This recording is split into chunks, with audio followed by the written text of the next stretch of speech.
Well, hello and welcome back to Read Becca. We are here for a TBR that's not a TBR. It's kind of I want to read, these are my hopes for May, so it's not a to be read list. It's not even a pile of possibilities, really. This is like a stack of wishes and dreams.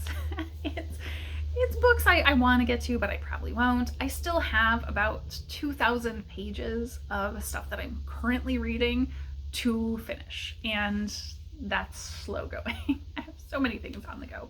So these are all ideas of books I would like to get to eventually, maybe toward the back of the month. Some of them tie into readathons. There are so many readathons in May now.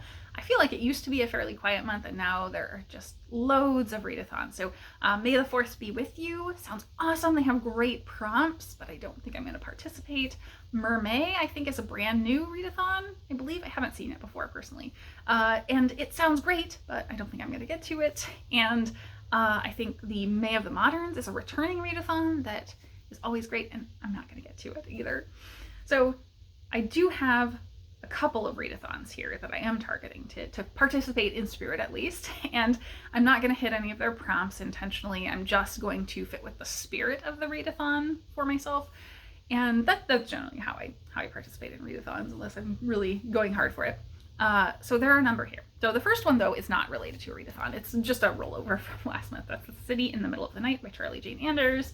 And this is a sci-fi in a planet that only has a small habitable space. So I think this is going to be about a city that's outside of that. So I don't know much about it, but I put this on my list because I loved Charlie Jane Anders' previous work, and I put this on my Trans Girl April TBR and didn't get to it in April. So this is a carryover that I very much want to get to. Next is For Misery May, which is a readathon that's being hosted by Jem from Gem of Books and Scott from Gunpowder Fiction and Plot. And it's all about reading miserable books, and specifically inspired by Thomas Hardy. So from my physical TBR this year, I have a Thomas Hardy, and that is Tess of the D'Urbervilles. I have read this before, but I don't really remember anything about the plot other than we've got our girl Tess, who kind of everything in the world goes wrong for, or the world is very against her. So it's going to be miserable. And it's one I very much want to reread and refresh my memory of it. So this is a priority to get to this month, but I think I'm targeting just simply getting started on it. I don't think I'm going to finish it. I have right now, I think 4 over 500 page books, and this one is also over 500 pages. I've got another one on the pile that's over 500 pages. So yeah, I think I'm going to need to finish some long stuff before I start it, and I'm not going to finish it in the month. The next one is, or next two are really for Mental Health May, which is being hosted by Kim from Middle of the Book March and Marilyn Maya Mendoza, the baby boomer booktuber. So the first one is sort of indirect but obvious, is A Room of One's Own by Virginia Woolf. So Virginia Woolf is someone that it very much comes up when you talk about authors who have had mental health struggles. And so this is Woolf's discussion of kind of feminist principles on how a woman writer needs their own space and the benefits to that.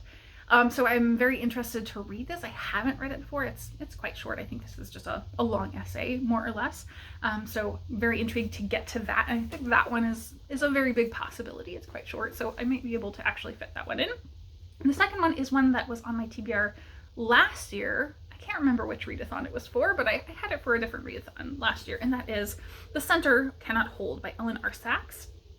And this is, I think, a memoir or autobiography of the author's experience with schizophrenia. So I think that's perfect for Mental Health May. So yeah, I've had this on my physical TBR shelf, and actually both of those are from my current year physical TBR shelf. So those would be knocking things off my shelf for me.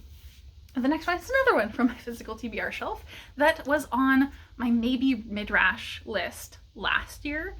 And this year I have not actually seen anything about maybe Midrash happening. So I'm a little sad if that's going away. I have always enjoyed that readathon.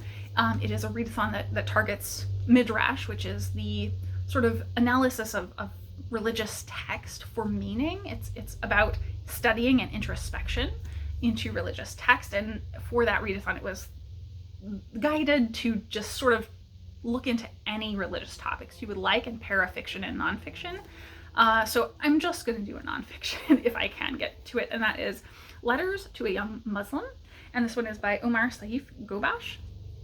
And this has been on my TBR a couple of times. I was completely inspired by a booktuber to get this, Farah Project, who I don't think is active on BookTube anymore.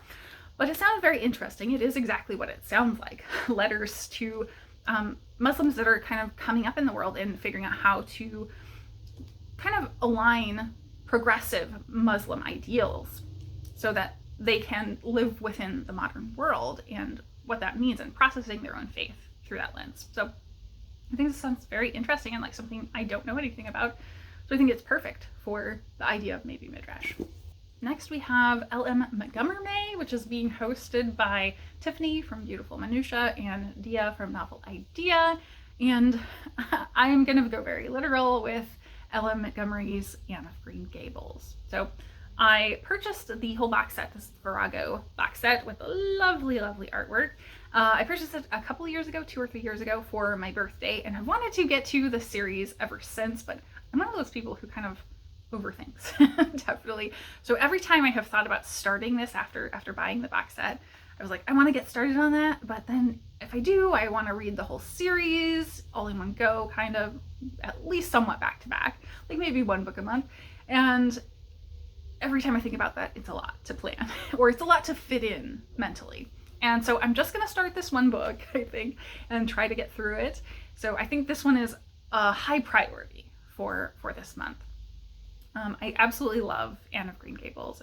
It's one of my all-time favorites. This is kind of a, I would say, provincial sort of slice of life, pastorally feeling. It's very mundane. It's all about this orphan who goes to live at a farm and grows up, goes through sort of the village affairs of this small town in Prince Edward Island. And I absolutely love Anne. She's a kindred spirit, appropriately. So yeah, I really would love to reread this one. Then a new one, or actually a couple that are not for any readathons. So I think we're done with the readathons. A Slice of Mars by Garrett Cash. I got this. This came out earlier this year, and I desperately want to get to it. I think this is very slice of lifey sci-fi, which is really calling to me, and it's another chunky one. So I think this is the one that's highest priority for me to want to pick up and get to, but I need to finish something long before I do. And I think this is all about, I don't think this is like no action, but it's hopeful science fiction about a group of people trying to start a pizza restaurant on Mars. So yeah, that sounds like exactly my sort of thing. Next one and last one is Tomorrow and Tomorrow and Tomorrow by Gabrielle Zevin.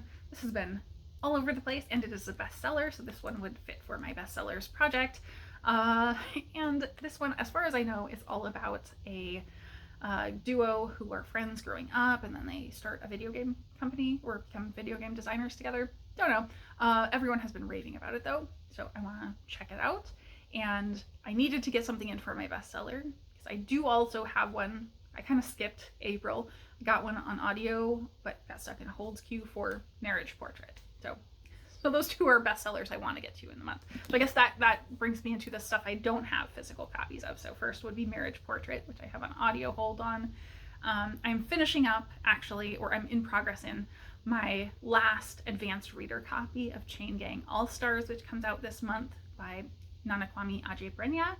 And I have a couple of other audio holds. I have one for the Terraformers, and I can't remember what the other one is. I'm blanking on it. So we're going to skip it because I won't get to more than 2. I'm still, I think, only about 25% through Oleander Sword. So there's no way I'm going to get through that many or that much audio this month. So I think Marriage Portrait and Oleander Sword and Terraformers are it. I also have a couple of things I'm expecting to buddy read toward the end of the month that I want to pick up from the library, and those are Ocean's Echo, which is the sequel to Winter's Orbit by Everina Maxwell, and Very Secret Society of Irregular Witches by Sangu Madonna. And those There's cats fighting over here. And both of those I will be getting from the library. And as I said, I think I'm going to be getting to them at the end of the month, but we will see. So that is it for my stack of dreams. Hopefully we'll get to some of these. And if not, I'm sure there will be great reading in May. Thanks so much for watching.